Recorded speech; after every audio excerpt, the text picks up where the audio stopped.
Welcome to Peninsula Seniors Lecture Series. Sit back, get comfortable, and let's go see what they have for us today. I am Gene Hollander, Vice President of the Peninsula Seniors, and I welcome you to another Peninsula Seniors educational lecture held weekly at Hess Park in Rancho Palos Verdes.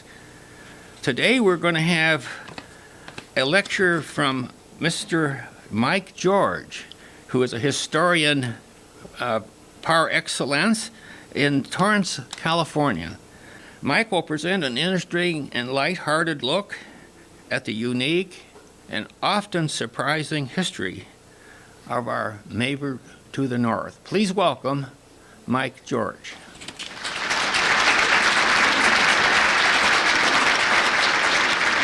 Thank you, and thank you for having me. Good morning, everybody. Good morning. My name is Mike George. I'm a reference librarian at the Katie Geisert Civic Center Library in Torrance. Today, I'm very happy to present to you 100 years of Torrance history. Well, not really 100 years. This is part one, so we'll only go from the beginning of Torrance to World War II. Part two is from World War II to the 80s. Why do I stop in the 80s? Well, people's memories get better as we go along. And people very much remember the 80s. And I have more arguments about history in the 80s than any other time, so I kind of cut it off there. One thing I'd like to start off with, the first telephone in the city of Torrance was installed in 1913 in the depot. The depot in this shot of Torrance here is the old Pacific and Electric station here. It's now a restaurant. Phone number 001 belonged to what type of business do you suppose? A realty office, of course. History is so personal. This is my personal take of the history of Torrance and is not sanctioned by the city of Torrance. Remember a couple of more things about history. Never let the facts get in the way of a good story. History consists of a series of accumulated imaginative inventions by Voltaire, and first-hand testimony may not be historically accurate, it may not be fair, it is rarely objective, it may not be reasonable, and it may not be socially acceptable today. But it's real. So the presentation is made up of facts that might be proven wrong tomorrow. That's history, folks. Something I say right now that I'm categorically sure of, I'll read in an old newspaper tomorrow, and we'll have to reevaluate. This is an 1884 probate map from Maria Dominguez's estate. Torrance starts out with the King of Spain. The King of Spain deeded a little chunk of land to one Juan Dominguez, who was a soldier who walked up with Sierra from Mexico and established the missions, as you know. Well, that little parcel, just roughly a small bit of land to retire on. This is his retirement benefit in the day of 75,000 acres. That 75,000 acres included a lot of what we see of Torrance. Here you see the Dominguez Rancho minus where we are right here. More about this later. But it went from the harbor all the way through Redondo. All that land, from slough to shining slough, was the Rancho San Pedro at one time. Only the Sepulvedas, who acquired, in quotes, the Palos Verdes Peninsula, are left off this map. Torrance would be right about there today. Now, they were quite clever. After the division, they formed their own land corporation. The sisters put their land together to create a land trust, which still in some ways exists today. It's important to note that there was the South Bay before Torrance. In this particular slide, this is an advertisement from the Los Angeles Times 1886. $40 Menlo lots.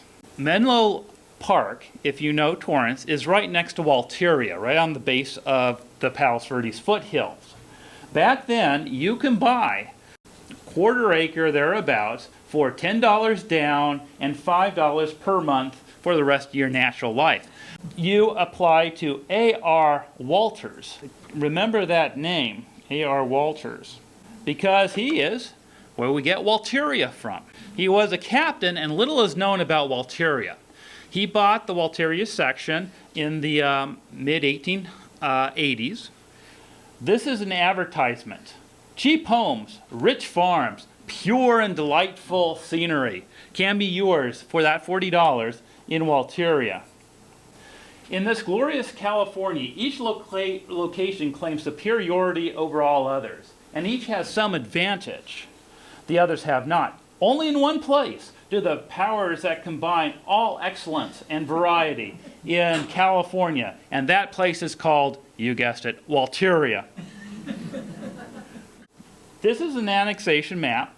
This tells you where Walteria, this big yellow, is Meadow Park, I'm sorry. All this and this Walteria was incorporated very early on into the city of Torrance. A good way to understand any local history is to look around you. Take a look at your street signs.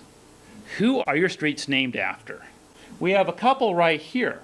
Guadalupe Dominguez is featured in street names in Torrance, in Redondo Beach, and some of the other beach cities. Of course, Manuel Dominguez Hawthorne was named after Nathaniel Hawthorne, the poet.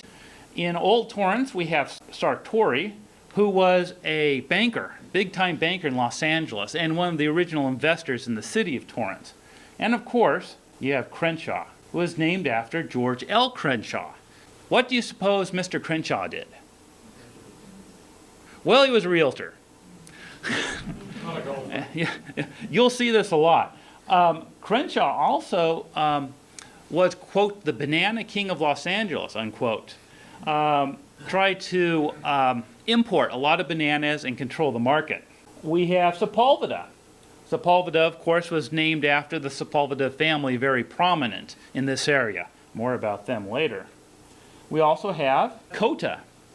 Cota was one of the Dominguez daughters who married early on and gave her name to one of the premier streets in Old Torrance. Oh, I'm sorry, that's Maria Dominguez. Cota was her last name. We have Dr. Del Amo. Dr. Del Amo was actually a Spanish national. At one time, he ran the consulate in Los Angeles for Spain. Can you guess who he married? A Dominguez sister. There are a lot of them. Good way to get a lot of land in Los Angeles. And there is, again, another Dominguez who married some person by the name of Carson of the street and the city fame.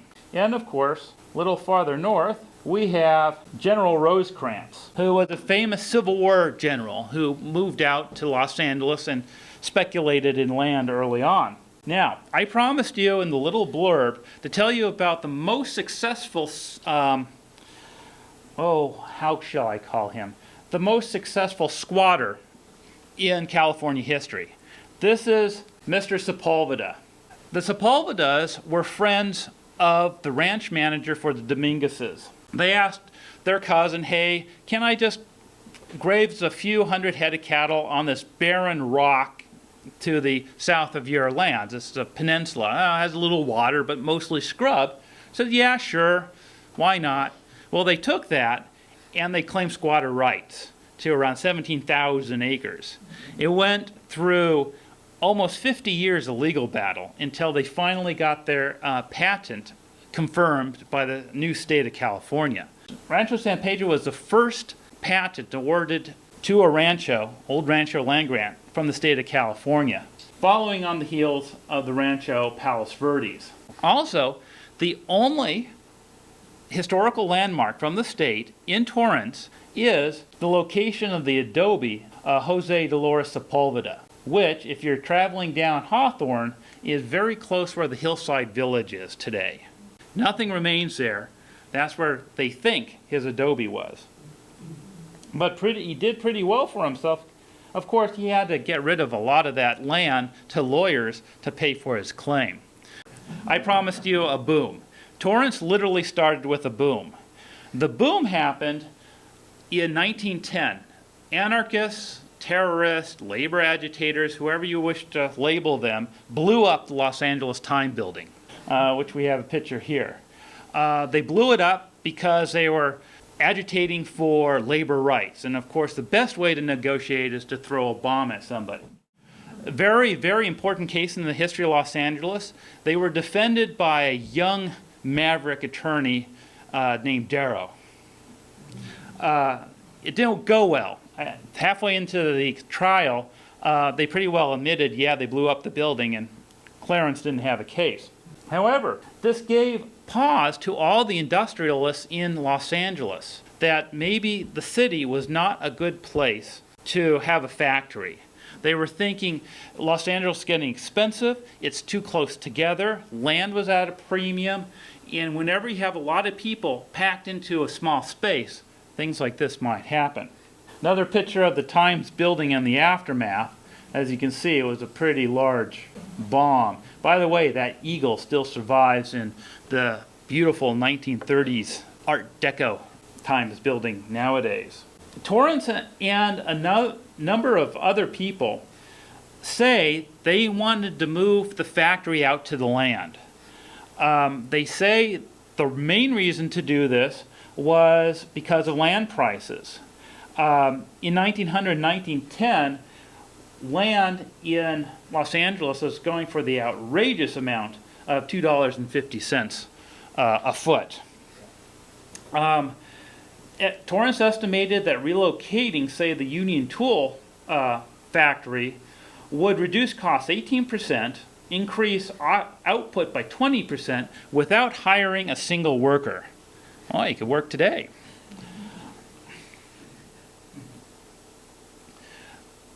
Another idea, Jared Sidney Torrance, the city founder, was a progressive. He comes from the stock of Theodore Roosevelt, who thought that the best way to keep your workers happy was to make the workers happy. So a happy worker would be a happy employee, would increase production and lower costs. To this end, he wanted to create what he called the model industrial city. He wasn't the only guy with this idea.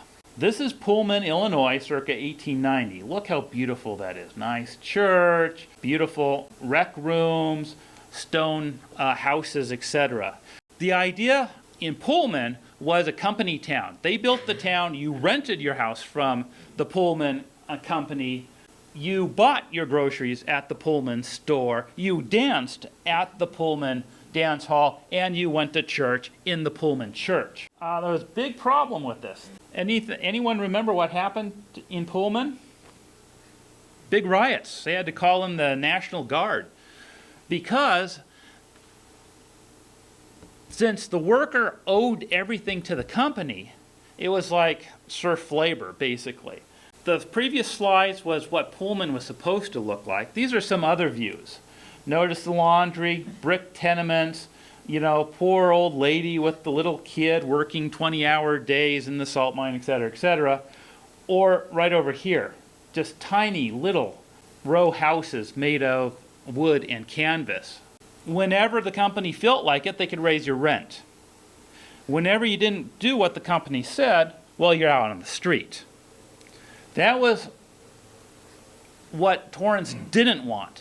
Torrance's idea was create a model community where the worker owns his own house. Again, if the worker owns his own house, then he has buy-in in the community. He'll work harder to maintain his property because he has a sense of ownership.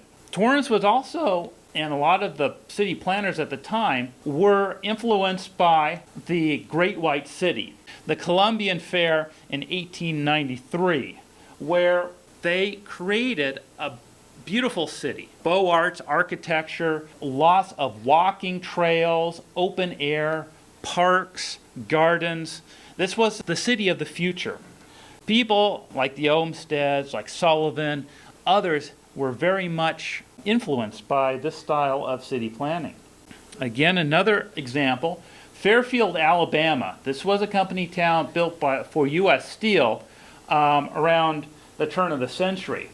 Again, look how wonderfully planned it is. The tracks going one way, central town square, Not a lot of open space in this particular one. But the idea is to give a comfortable place to work for the employee. Switching to Torrance, this is where Torrance High would be right now. This was an early concept of what they had in mind. Notice the beautiful gardens. This was where the library was to be. Wouldn't mind working there. This spire here is actually for the fire station. That's where they hang their hoses to dry. This also doubled as a water tower as well. Other city offices would be here as well. This would have cost you about, in 1912, $150,000 to construct. Torrance wanted to go first class. He had the money to go first class. Again, this illustrates what he was trying to do. This is from a Sunset Magazine article in 1913. The picture on the left here, what it says is, at lunchtime, when the workers have to work from their lunch pails, the lunchtime speaker is often the labor agitator. So he's here. The one on the right, nice family, is when the worker could eat the produce from his own garden. Industrial serenity ensues, is how they put it. Now, there's a little difference here. These guys aren't owning this house. This guy's in a nice tie with his kids, and these guys are eating out of a pail. Somehow, they're not affording the same thing. But that was the idea at the time. Torrance said, "It is not enough to build a modern factory building and plants with fire protection, labor-saving devices, and complete sanitation. The time has come that we must go beyond that and see that the men who work, the men who really make the factory possible, have the best conditions in which to live and work." That's a direct quote from Jared Sidney Torrance. And Factory Town, solution of all our industrial problems, heralded the Torrance Herald back in 1912. In 1911, Torrance was fishing around for a place to build his model community. Well, the Dominguezes had a lot of vacant land sitting very strategically between the Port of Los Angeles and downtown Los Angeles. He moved his factory, and he's a clever guy. He was sat on the boards of over 90 corporations. Some of the larger corporations, Union Steel, Union Tool Works, Pacific Electric, the Red Car folks, and a number of others moved out. He was able to sell plots of land to these factories. Around these factories, he planned his community. He bought, about a little over $1 million for his land in 1911. But what are you going to call it? Torrance was a very modest man. Back in the day, millionaires didn't want to be identified because, remember the Lindbergh baby? That was a little later on. But in the same vein, the millionaires didn't want to be identified because then they'd have to fight off the panhandlers, the scam artists, etc. So it's rare that you see a picture of Jared Sidney Torrance. In fact, I only know of 3. But he didn't want to call the town Torrance. He said, okay, no. So what would you call this new modern industrial city? Well, they thought of naming it Dominguez. That makes sense, doesn't it? Dominguez land grant, it's on the Dominguez land, good history there, and it sounds nice. Bad news is, right around here, this is Dominguez Junction, around 1931. Notice the oil derricks. The Dominguez family said, no, we don't want you to call your industrial town Dominguez. I'm sorry. We have, at that time, they were still thinking of their own town. Okay, well, Dominguez is out. How about industrial city? We could have been living in the city of industry right now. And as this picture shows, that'd be an apt name. You got your huge factories, your oil derricks going along Carson Boulevard up there. Great name. Exactly what he wants. Well, they thought not a lot of people want to buy housing in industrial city. Not good for the old real estate values. So how about Southport? Southport?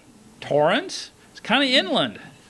Well, back in the day, there was actually plans in the early 20s and again in the 30s to construct a channel going all the way down from San Pedro through what we always call the Harbor Slough and up to Torrance. So this was Harbor Golf Course would be right now. They would have dredged that, made it a ship canal. The other thought was to go from Playa del Rey and down, again, making a deep water channel so you could actually dock boats in Torrance. Well, the funding wasn't really there, so Southport was out. There is one ship, however, that is still docked in the city of Torrance. The Queen Elizabeth, HMS Queen Elizabeth anchor, is still to be seen near Carson and Madrona in Torrance. Picture along with the QE from the bow of the ship. The only ship still at anchor in Southport. How about Don Manuel? Well, if we can't have Dominguez, maybe we'll call it Don Manuel. Well, again, the Dominguezes didn't really like that name. Besides, his house happens to be in Carson, so that didn't work out. They came up with Obrador. Does anybody know what that means? Labor. Exactly. Very good. I had to ask my father about this one because I was trying to look it up in the Spanish-English dictionaries and stuff, and my father, who speaks Spanish, says, oh yeah, Obrador, not a problem. And that would have been perfect. Spanish names were all the rage in the early part of Torrance, as witness to a lot of the street names. Very indicative, but they thought, well, maybe that's a little too ethnic. The most unique name they thought of naming the city was Coronel. No one knows why. For those of you who don't know, Coronel is the tip of a lance. At that point, they were getting desperate. Well, the board of directors thought, okay, after all this, there is really nothing better than Torrance. Torrance says it all. So like an old-fashioned king, they asked him 3 times. Twice he declined, and a 3rd time he said, okay, not a problem, we'll call it Torrance. And the city of Torrance was born in 1912. Again, this illustrates the Llewellyn Iron Works also came into Torrance. Torrance gave these companies pretty good terms to come in. Because the idea was once the factories were in, their capital's there, they built up, their employees would come, and you get to sell the town sites to the employees. So good marketing. Also a huge, you can't do that today, folks, huge conflict of interest here, being on the board and owning the town site that you're moving the factory that you're a board member of too. Picture of Union Tool Works in Torrance. Back in the day, another Torrance project, and of course the Pacific Electric houses. They were very unusual. How many remember the old Pacific Electric houses down in Old Torrance? They were brick buildings, beautiful buildings, completely brick, a lot of glass, a lot of skylights. An early example of very environmentally friendly building. In order to attract people in, Torrance wanted to go first rate. He hired the most famous city planner in the United States, some guy named Olmsted. Frederick Law Olmsted Jr. was the person who laid out our town site. He was fresh from San Diego, helping with the exhibition down there. He came up to Torrance in 1911 to collect his fee of $10,000 in 1911. That's a lot of money. And he liked what Torrance was going to do. As we understand it, the attitude of the company is diametrically opposed to that of purely speculative fly-by-night real estate promoter, whose purpose is to keep down his capital investment to the least that will enable him to sell out at a satisfactory profit, entirely regardless of the permanent interest of the community. Torrance wanted to do the opposite of that. That's what Frederick Law Olmsted enjoyed. He liked that idea. Yucky letter from Frederick Law Olmsted, but basically it says, Torrance seems like a first-rate man in every respect. Good ideas, good methods, wants to do a good thing and do it well, and he has the necessary capital to do it. Very important, and it won't last. This is what Frederick Law Olmsted Jr. had to start with. You notice, you could barely see the Palos Verdes Hill in the background. One solitary ranch right over there, and nothing but bean fields or sticks. That is what he had to make the model utopian labor paradise out of. He did other things while he was out here. Well, in a couple more years, he was to go to another Olmsted district, just a little away from us. Palos Verdes Estates, of course, was laid out by Frederick Law Olmsted Jr. This shows a lot of what he thinks a good community would be. A lot of open spaces, wandering roads, a lot of trees. This is another example of a town site. Notice the diagonal main street, the little bridge at the entrance, and the radiating streets, followed by a square grid. Again, a lot of open space. This is what Olmsted's thought of a model community would be. This, by the way, was called Forest Hills Gardens. Torrance was at one time called the New Forest Hills. It was also compared to a cemetery that the Olmsteds once constructed, so we don't know about comparisons. This is Los Angeles around 1912. I put this slide in to demonstrate how things were advertised back before our cell phones, back before TV, even before radio. Take a look at this building right down here. This is, by the way, Pershing Square. If I could blow it up a bit, you will see at the side of this building, painted very prominently, is Visit Torrance, the model industrial city. That is how they got the word out. Originally, Jared Sidney Torrance came out west for health reasons. A lot of people did. Southern California air was a tonic for the nerves. The idea was that you come out, you draw your lungs out from our beautiful climate, and you would enjoy renewed health. That was a big selling point to moving factories out to the land, as they say. Well, this is kind of what it looked like back in 1913. Nice clear day, huh? Notice the smoke. Remember that picture of flat? Well, what's prevalent in Torrance? We have a nice breeze. Comes in from the ocean. That breeze comes in, blows all the sand right into downtown Torrance. So back before there were the tree breaks, before the eucalyptus trees, sand was blowing all over the place in the model industrial community. And the other thing this picture shows is, if it was a clear day, this is El Prado, looking straight to the depot. Beyond the depot is Mount San Antonio. So if you're a good day, it's really pretty because it looks straight down. You see the peak right above, almost floating above the town site. Just a early schematic of the town. This is how he laid out the town. Notice the diagonal, followed by the grid system. He put all the factories on the west side of the city. Why? Exactly, because the east side of the city. The wind comes in from the west, blows all the muck and stuff from the factories right into Harbor Gateway. Too bad for Harbor Gateway, but citizens here, it's great. They get a nice fresh breeze. All the smoke goes someplace else. This, by the way, in the early 1900s is the sign of progress. Smoke. Another view of the city of Torrance. This one taken in 1922, looking down the famous Gill Bridge, down El Prado, and here, this is where they were going to put that nice civic center. We had a very famous architect, to be the city architect very briefly, Irving Gill. Handsome guy. Irving Gill worked in Chicago. He was familiar with the works going on at the Columbian Exhibition. He hired some schlepp by the name of Lloyd Wright Jr. May have built a couple of houses around here if they're still standing. Gill was famous for concrete construction. He was a pioneer of the concrete tilt-up type construction. He made our bridge. This is it going up there. And the idea was he was responsible to make the actual cottages the workers were going to live in Torrance.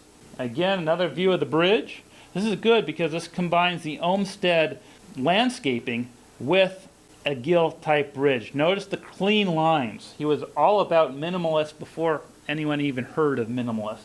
Okay, another bunch of examples. This one particularly, this would be an idea of a worker's cottage. Notice the Spanish influences and lack of ornamentation. He also built a lot of houses for the more wealthy and upscale, as this is the case. Beautiful. The floors were concrete. In the kitchen, they had a drain. So all you had to do is hose it off.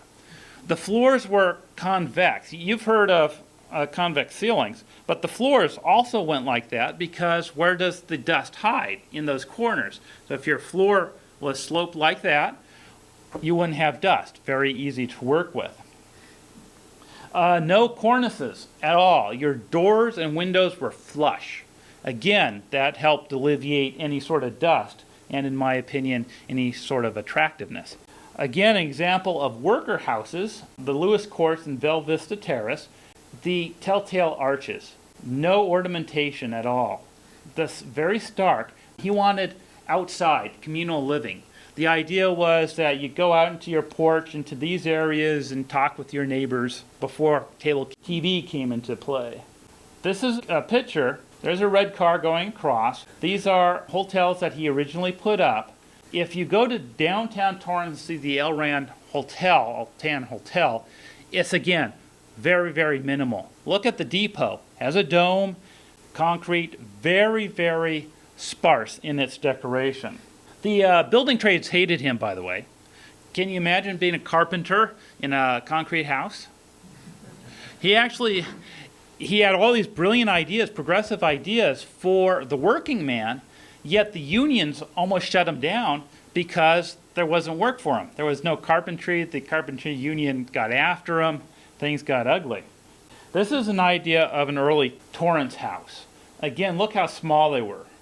All the conveniences that one can find in large cities have been provided for the working man's home, with the additional advantage that is added the ample room for the play of children in the pure outdoor air and healthy sunlight here in Southern California.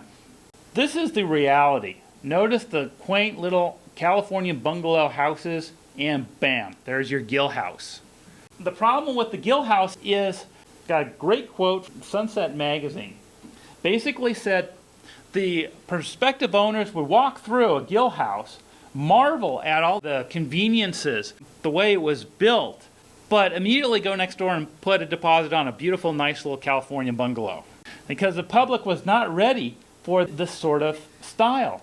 And he quickly was asked to leave the employment of Torrance. This is a block. This is an idea for, well, what they called it, and I excuse the term, cholo blocks. These were for your foreign workers. The idea was you had an interior patio, and all the houses would line the block solidly with an entrance here, here, here, and here onto the street. Communal living in the center of the patio there. Again, everything looking out to there. That was his idea, and the idea was to keep it clean, being of concrete construction, and easily maintained. The Cholo's box is a good example of the working man's house in Torrance. This is how Mr. Sartori lived. This is a Craven's mansion in South Pasadena. The house is still there, by the way. It is now the headquarters of San Gabriel Pomona Valley chapter of the Red Cross. This is where Mr. Torrance himself lived, again in South Pasadena. Nice Tudor revival here. Again, not quite the same thing as that two-bedroom, 750 square foot bungalow in the city that bears his name. This is a Gill factory. This was a proposed factory for a tire company. Notice the domes, all the arches. Looks surprisingly like the depot already in Torrance. That's what it was supposed to look like. This is what it ended up looking like. A little bit of difference there. This is the Post House. Judge Post was one of the early settlers of Torrance. They actually renamed the street after him. It used to be Manuel, I believe, in Arlington Drive there. These are the houses of the prominent citizens of Torrance when they were first constructed. This is what it looked like. Beautiful, just planting the trees. They were going to brag that they planted hundreds of thousands of trees in the city, helped to keep that dust down, that sand. And this is what it looks like today. A little worse for wear, but still recognizable. How do you keep your community safe? Well, like Palos Verdes Estates, Torrance had very strict deed covenants. When you bought a house in Torrance, you of course had to be Caucasian. If you were any other race, well, you lived in the pueblo outside of town. Forget your intoxicating beverages. The deeds allow the trustees to come to your land anytime, unannounced, and look for violations. If you violated the deed restrictions, they could take your house. It was very, very strict. In fact, Torrance himself said, "We're treading mighty heavily on the toes of the Constitution by putting in these restrictions." But they felt they had to do it. As I said, a lot of other local communities had the same. You couldn't be a Hindu and live in Westwood. Very recently, Glendale had sunset laws. If you were a certain race, you had to be out of town by sunset. And that was, in the 50s. This is a newspaper from 1934. There was a proposal to build a military high school in Torrance. Well, they didn't really like that because that was a military academy for mixed races, which was code back then for black. The local folks didn't really like the idea of a black military academy in town. So they ran them out of town, basically. They said, no, we won't allow the zoning. You can go elsewhere. That is not the first time that happened in the city of Torrance. Again, here's a good look at a typical street in 1913. Bungalows, nice little houses. Now, it was expected that, incidentally, the enterprise would provide profitable as well as utilitarian. Torrance was a capitalist. The idea was to provide the best, but he wanted to get paid for it. He was not doing he was doing this partially for good motives. That's what he made his business in. He wanted to make money. The residents of Torrance will enjoy an environment which will make for good health, good morals, and industrial welfare. Well, it didn't work out that way. It went bust. What happened around, 1918? War, exactly. Factories, but right before the war, there was a recession. Factories were closing. They were laying off people at the Union Tool Works. Back then, you were at-will employee. They could say, hey, you're out of here. We just don't have work for you. Go. A lot of people didn't want to put a mortgage on, even a mortgage at $10 a month, on a house if they might not have a job tomorrow. So a lot of them still commuted from Los Angeles on the red car to Torrance. There's nothing to do. Construction stopped. The big community center where Torrance High never materialized. They didn't have the money. They put in the streets, they put in the utilities, they put in the water, and a few spec houses, but that was about it. Important though, they did those first class. They were all underground utilities back then. All alley access, because you don't want your unsightly garbage out on the curb. I mean, that's just not done. Eventually, after the war, they ended up needing more people in Torrance. It was starting a little pickup here. You needed a bakery, dentist, garage, jeweler, furniture store, book and music store. All were needed in the city of Torrance. It was starting to get a little better, but still not nearly what they foresaw at the original. They wanted 25,000 people right around 1920. They didn't get that till in the 50s. Just to give you an idea of what places went for in 1922, you get a 3-room cottage for $13 a month. But keep in mind, the average manufacturing payroll was 49 cents an hour back in 1922, working an average of 53 hours a week. They had a unique way of getting people to move into the city.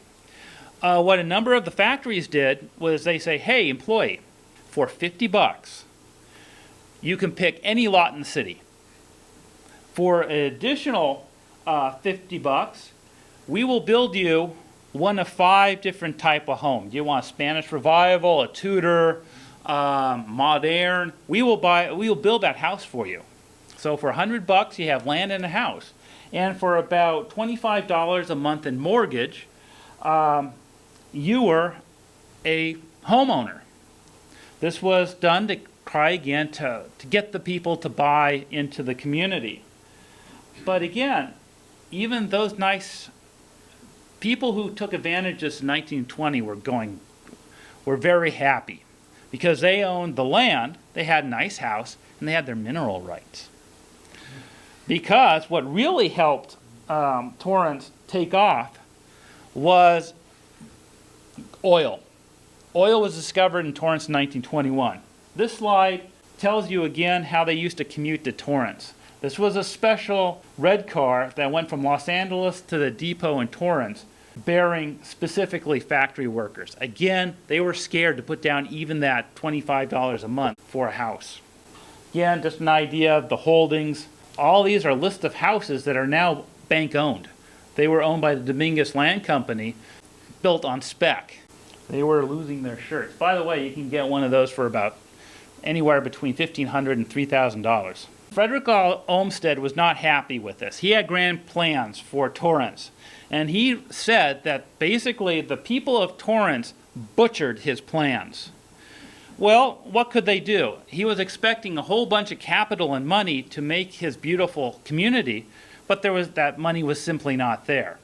So he went off in the 20s to another city called Palos Verdes Estates and made another attempt at beautiful Southern California housing. This is the dream. This is, again, this house still stands, by the way, next to the Malaga Cove Library.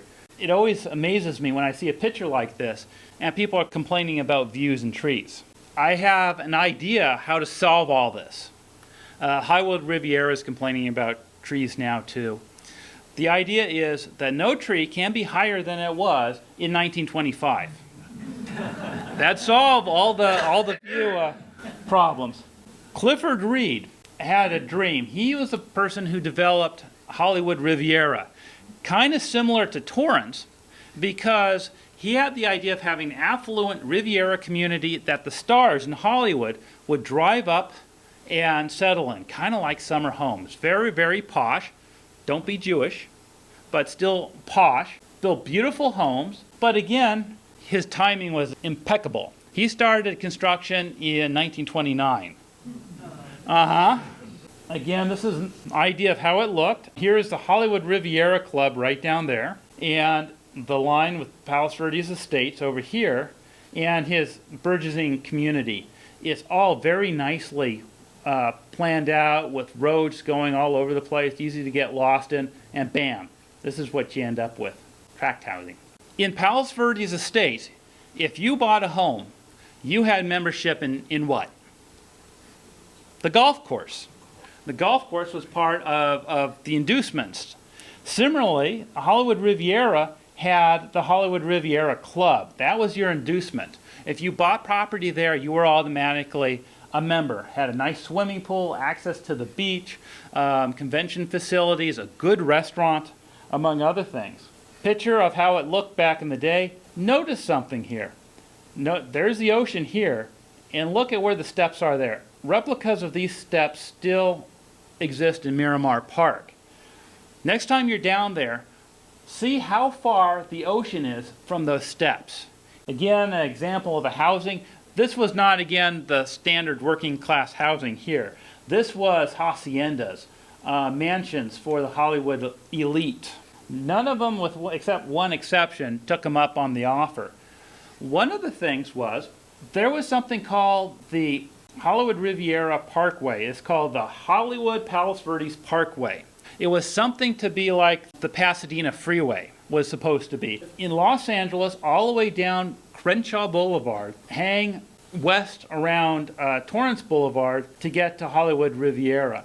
That was supposed to be wide, beautifully planted, beautiful trees, gorgeous, gorgeous roadway to get people out here to the beaches. Well, everybody along Crenshaw on that route hated it. This was the 30s. It was getting into the Depression. People didn't want the excessive taxes on the assessments of the properties along the way. So that's why Crenshaw looks just lovely as it does today. In 1920, there were 1,800 people in Torrance. Torrance wasn't a big deal. In the 1920 census, it was listed as Lomita Township. Lomitians love that one. Proctor was our first mayor. George Proctor, who, quoting, was an untiring indefatigable and relentless anti-annexationalists, as well as qualified to work here. The point is, why did they incorporate? They incorporated because they were worried about being annexed by the city of Los Angeles. This as far back as 1914, they tried to incorporate.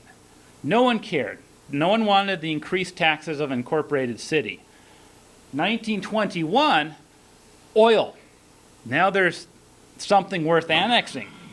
So the city fathers annexed Torrance, made it an incorporated city because they were afraid if they didn't, Los Angeles would incorporate Torrance and that oil revenue would flow north.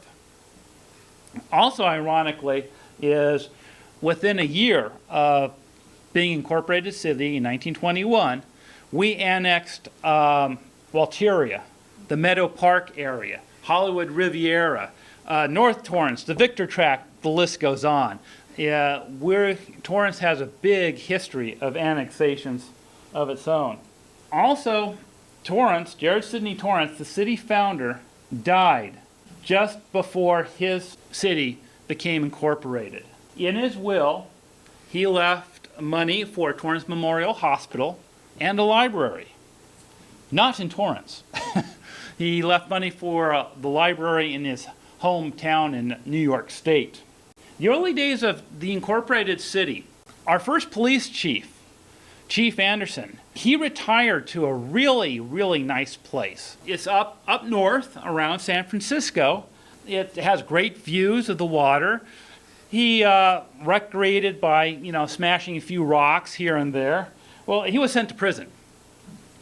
So why he was sent to prison was he was caught doing what chief of polices do in small towns, shaking down the motorists.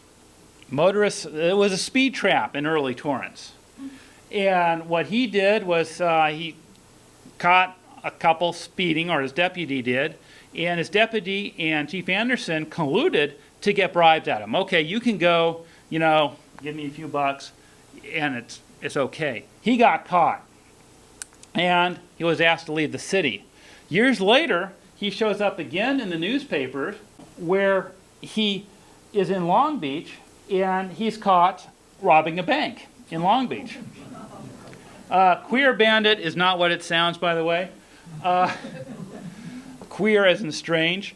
Basically what he did is say, hey, some guy came over, pointed a gun at me, and made me rob this bank. The defense didn't work too well. Interestingly enough, though, we had other problems in early Torrance. This room was in the Hollywood Riviera Club, right off the bar in the Torrance section. If you know the Hollywood Riviera Club, it was on the border of Redondo Beach and Torrance. One city was dry, one city was wet, so you know where the bar was. Once the police found out about this, once this was taken in 1949, those machines disappeared. No one knows where those machines went to. The early police commissioner was one J.S. Torrance. That's Torrance with an E, not with an A. A lady once approached me, really excited. J.S. Torrance lived in my house. Yes, I have proof. Look, J.S. Torrance. And I said, well, J.S. Torrance never lived in Torrance. He was in South Pasadena in that grand house. I said, no, really.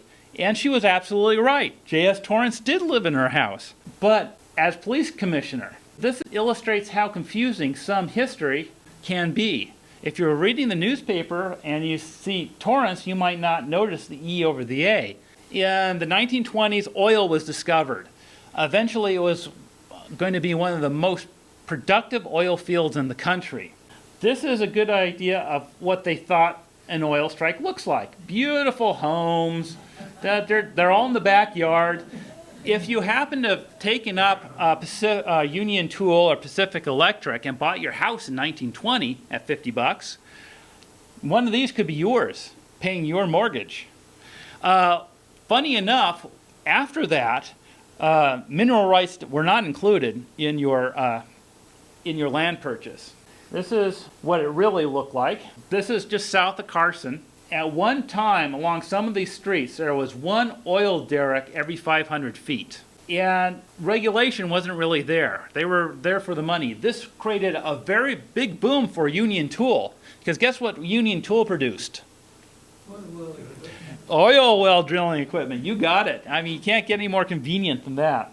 This is a map of the oil field. These lines here show how they went. This is the city of Torrance right here. Most of the oil strikes are south of Carson Boulevard right here. Again, another views here. Not some of the 300,000 trees planted by Olmsted. It was really dirty. These things spewed oil.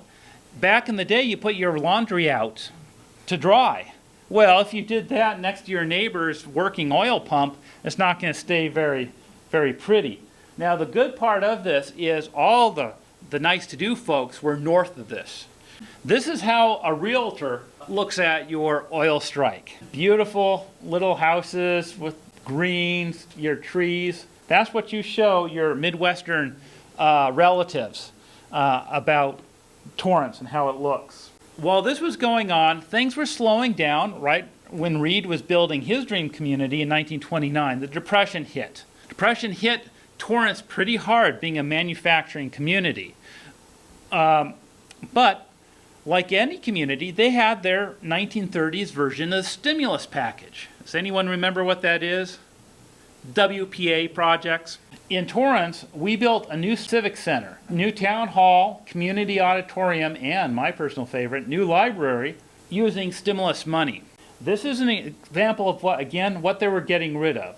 This is the city hall with the fire department in the bottom floor here. Back here's the police department with the one-room jail.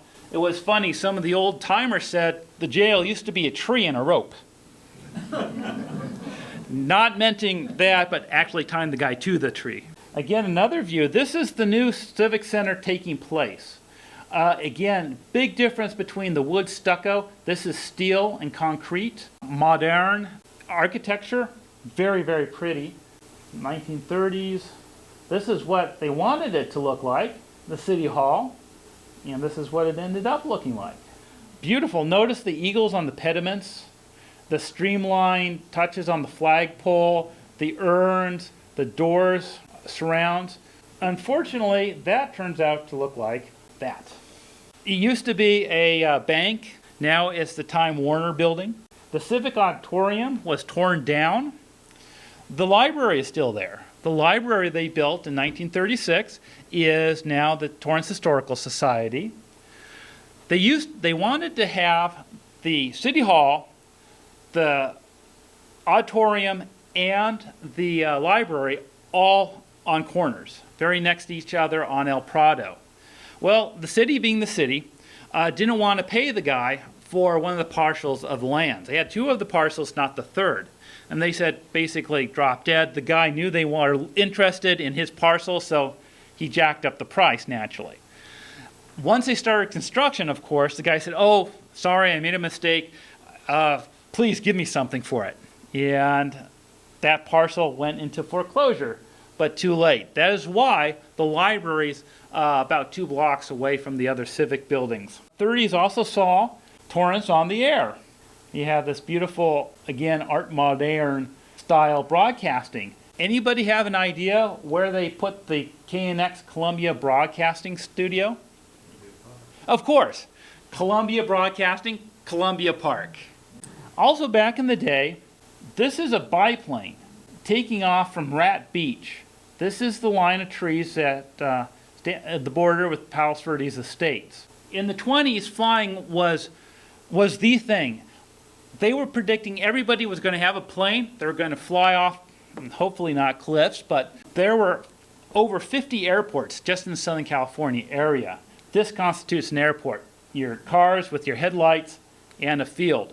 In fact, at one point, Torrance was seriously looked at to be the home of the USS Los Angeles. USS Los Angeles was one of the Navy dirigibles in between the war years. Another interesting thing on Rat Beach was they were actually going to thinking about building submarine pins down there. Again, people standing by with the plane in the background. These were pre-Zamperini Field. They weren't the only ones who liked to fly. These young ladies, were part of a glider flying club. Notice she's holding one of the gliders, but they actually flew man-driven gliders off of Rat Beach for quite some time. I need to tell you about one of my favorite mayors in all of Torrance history. William T. Klunsman, self-avowed socialist, ran in every council seat from the inception of the city in 1922 to 1940. He actually won. He was a forgotten man ticket. If you remember your Depression history, the forgotten man was very big. He ran, was elected. He lasted, a little over a year before they kicked him out. And they kicked him out for his lack of dignity, secretiveness, untruthfulness, harboring destructive policies, creating class prejudices, etc. That's pretty... Wasn't a popular guy. He used to start fist fights. In fact, there was a famous story. He's just walking on the by the depot, and some guy just slugs him. Politics in early Torrance. Torrance Herald publisher bet him that he would never be mayor. He'd bet him a high silk top hat. He was elected mayor, so every time he made a public appearance, walking out to put out the garbage, he was wearing his top hat until he was finally replaced. Sad thing to tell, he owned a chicken farm later on in Lomita and committed suicide by carbon monoxide poisoning. He was a really everyman mayor. He had his own newspaper, which he personally mimeographed and put door to door. The Torrance Herald loved that. Remember I was mentioning Southport. Back in the day, we had big floods. You could see at one time, some folks say that you could have taken a canoe from San Pedro all the way around, following the sumps in Torrance, and end up in Redondo Beach. This advertisement from the Torrance Herald showed the downtown area above all that water. Everybody else, Gardena, Redondo, the foothills, Lomita, are all awash in water. From 1912 to 1940, the population of Torrance went from 180 to 10,000. That's not a big span. Again, they were hoping to have over double that by this time. City gears for all-out war. Nation declares war with Germany and Italy. War was coming. Boom for the factories around. But it would forever change what Torrance was and what Torrance is. That is my presentation for the first half of Torrance. Next time, we're going to see Torrance zoom. We're going to see them go from that 10,000 to 150,000 inside of just a couple of decades. Thank you. Thank you for watching Peninsula Senior Lecture Series. I'm Betty Wheaton. See you next time.